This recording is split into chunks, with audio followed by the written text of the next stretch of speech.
At the time of recording this video, players everywhere are enjoying the new Mario Kart World game, and some of you may also be waiting for Sonic Racing Cross Worlds to release in a few months.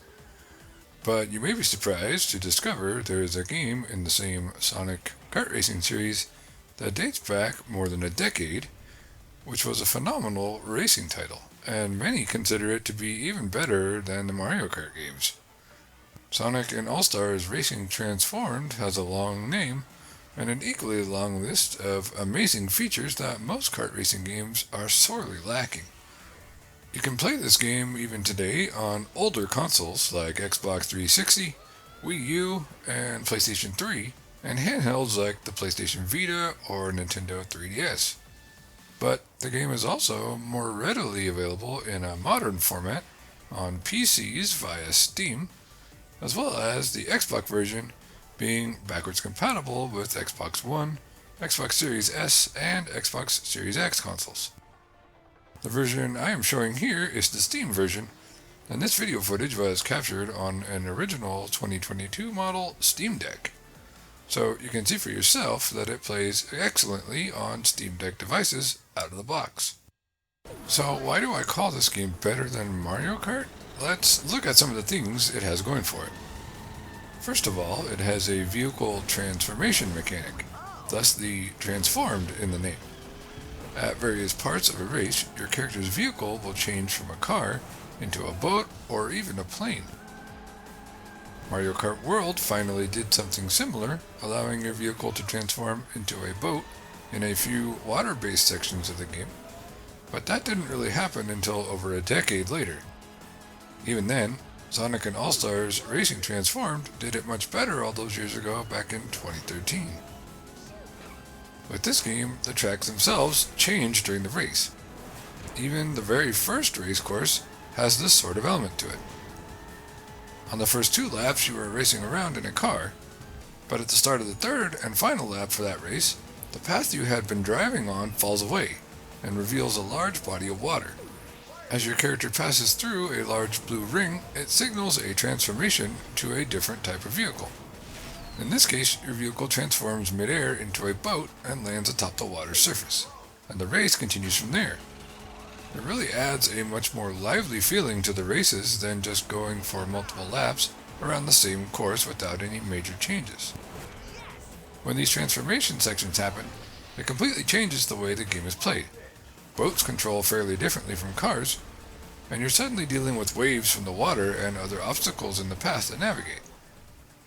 Even drifting and boosting feel different in a boat. But if boat transformations aren't exciting enough, maybe the plane transformations will entice you. In recent Mario Kart games, you have a glider that allows you to float in the air for a few seconds before landing. But flight in Sonic and All-Stars Racing Transformed is not like that at all. In the flight sections of courses, you literally fly through the air and have great freedom of movement.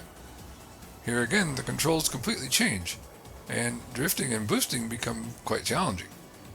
Even just having to tilt your plane up or down to enter passageways or avoid obstacles adds a whole other level of interest to the experience that you don't get from racing cars or boats.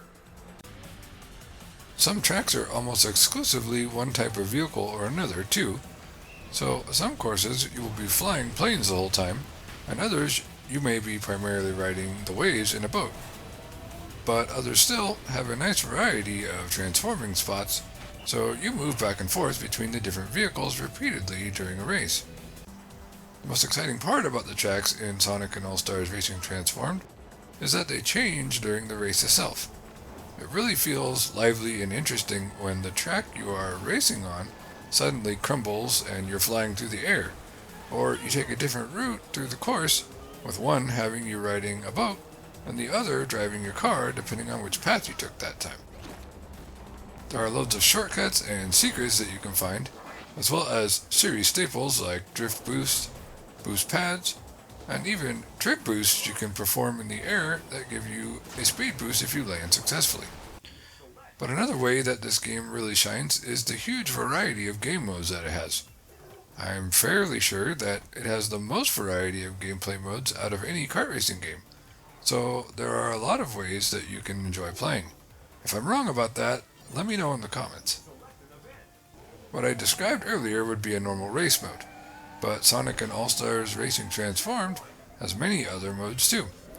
Drift Challenge, for example, tasks players with maintaining a drift within a small area on the course and passing through each checkpoint before time runs out.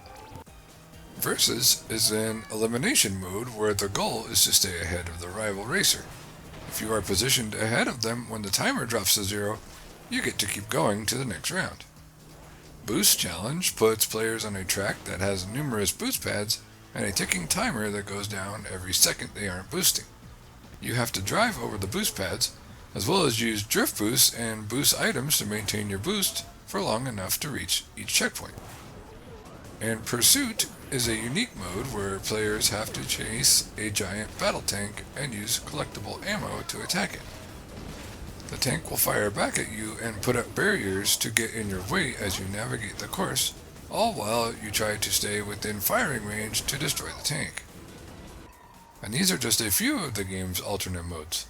All told, Sonic and All-Stars Racing Transformed has over a dozen different modes you can play. Something else that feels really standout about the game is it has a progression system for its characters. There are many unlockables that you can get, most of which come from playing through the World Tour mode, but the game also rewards players for repeatedly using a driver too. Each character has their own stats for speed, handling, boost, and so on, but at the start of the game, only the standard mod is unlocked for each character. However, if you repeatedly play as that character, they will gain experience points from races and level up. Each time they level, a new variant of that character's stats will unlock, focusing on a specific area to increase, such as greater acceleration, better handling, or a solid balance across all their stats. This rewards players for playing the game and allows them to play multiple characters in a way that they prefer, rather than feeling like they are locked into just a small handful of options that best match their play preferences. And another thing that is appealing about the game is its greater difficulty and challenge level. In order to fully unlock everything, you will have to be a master of the game. But even if you don't want to play at such a challenging level, you can lower the difficulty too, so everyone can have something that suits their preferences. The nice part about having a greater level of challenge for those who want it is that as you become better at the game, you can increase the difficulty to truly challenging A and even S rank challenges. These really test your limits even in single-player races against computer opponents. It gives players something to aim for even in the long term, and the last few unlockables in the game are genuinely difficult to get. Of course, if you really want a challenge, you can hop online and race against other players too. And believe it or not, even in 2025, you can still find players in the online lobby to race against for the Steam version on PC. That's a rarity for older games, where in most cases online matchmaking has been closed or no longer has players to play with. It just proves that there are passionate fans of this game who still enjoy playing it even over a decade later. And another good bit of news is that you can often find the game on a nice discount thanks to its age. So definitely give it a look if this video has piqued your interest or curiosity. There's a lot to love here, and Sonic and All-Stars Racing Transformed even outshined Team Sonic Racing, the sequel from the same game series. The new Sonic Racing Crossworlds looks very promising, and it features the transformation-style gameplay that made its predecessor so fun. So time will tell with that game. But despite its age, this is one racing game that's still worth playing even today, especially if you never have before. If you enjoyed this video, leave a comment and let me know what other games you'd like to see more about. And be sure to leave a like and subscribe to my channel for updates when new videos come out. Thanks for watching.